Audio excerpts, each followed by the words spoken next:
Habakkuk 1-3, New King James Version. Chapter 1, the prophet questions God's judgments.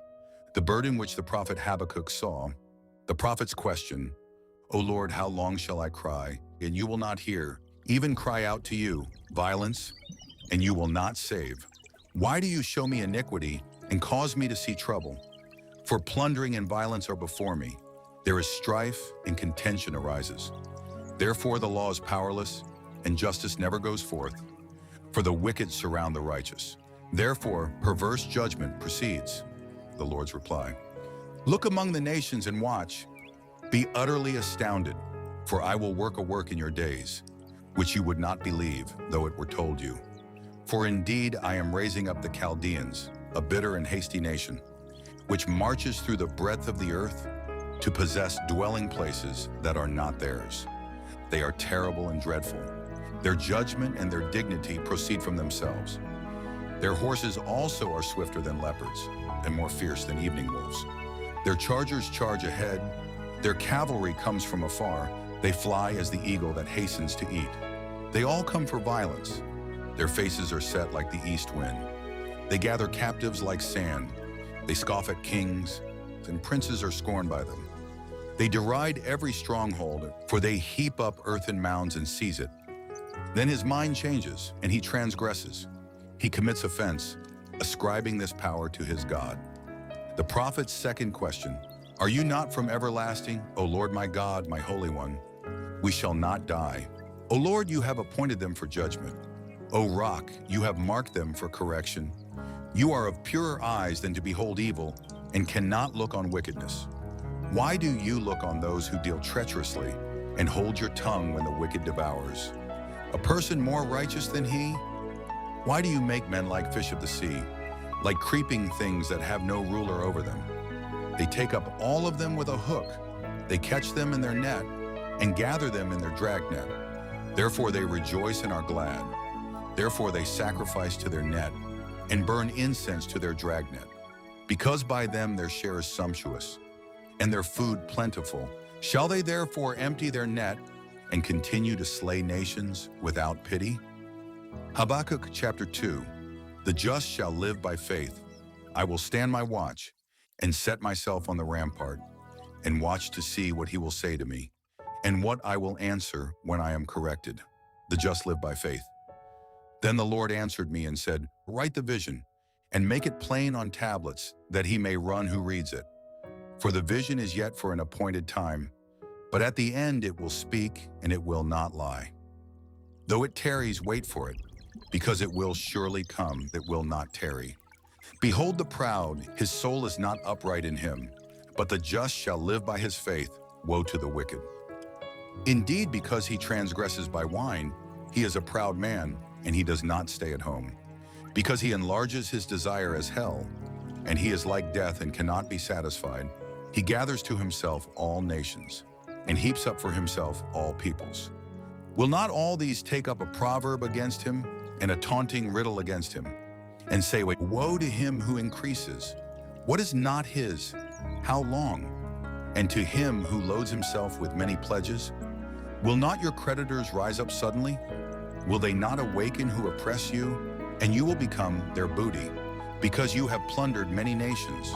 All the remnant of the people shall plunder you, because of men's blood, and the violence of the land and the city, and of all who dwell in it. Woe to him who covets evil gain for his house, that he may set his nest on high, that he may be delivered from the power of disaster. You give shameful counsel to your house, cutting off many peoples, and sin against your soul. For the stone will cry out from the wall, and the beam from the timbers will answer it. Woe to him who builds a town with bloodshed, who establishes a city by iniquity. Behold, is it not of the Lord of hosts, that the peoples labor to feed the fire, and nations weary themselves in vain?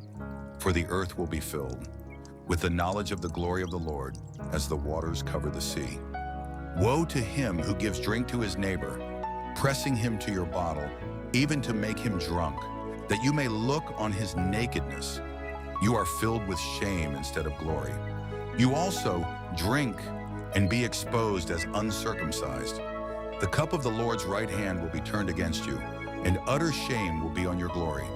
For the violence done to Lebanon will cover you, and the plunder of beasts which made them afraid because of men's blood, and the violence of the land and the city, and of all who dwell in it.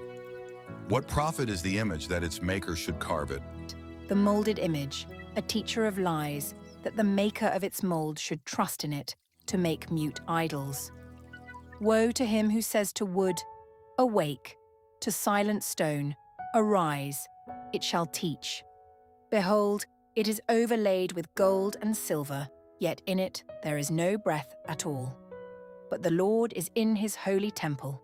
Let all the earth keep silence before him. The prophet's prayer, a prayer of Habakkuk the prophet, on Shigionoth. O Lord, I have heard your speech and was afraid. O Lord, revive your work in the midst of the years. In the midst of the years make it known. In wrath remember mercy. Habakkuk Chapter 3. God came from Teman, the Holy One from Mount Paran. Selah, his glory covered the heavens, and the earth was full of his praise. His brightness was like the light. He had rays flashing from his hand, and there his power was hidden. Before him went pestilence, and fever followed at his feet. He stood and measured the earth. He looked and startled the nations, and the everlasting mountains were scattered. The perpetual hills bowed. His ways are everlasting. I saw the tents of Cushan in affliction. The curtains of the land of Midian trembled. O Lord, were you displeased with the rivers? Was your anger against the rivers? Was your wrath against the sea, that you rode on your horses, your chariots of salvation? Your bow was made quite ready. Oaths were sworn over your carrows. Selah, you divided the earth with rivers.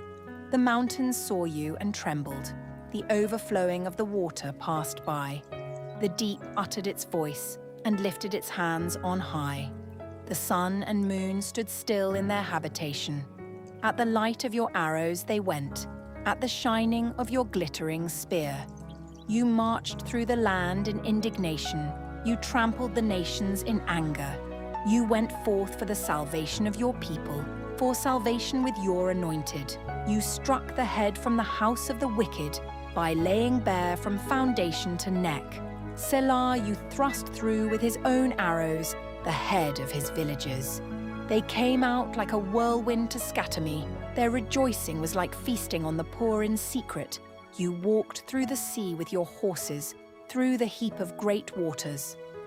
When I heard, my body trembled. My lips quivered at the voice.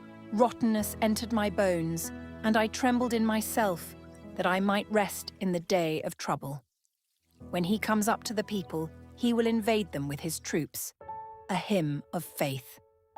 Though the fig tree may not blossom, nor fruit be on the vines, though the labor of the olive may fail, and the fields yield no food, though the flock may be cut off from the fold, and there be no herd in the stalls, yet I will rejoice in the Lord. I will joy in the God of my salvation. The Lord God is my strength.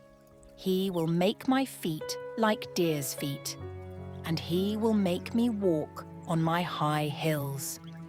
To the chief musician, with my stringed instruments.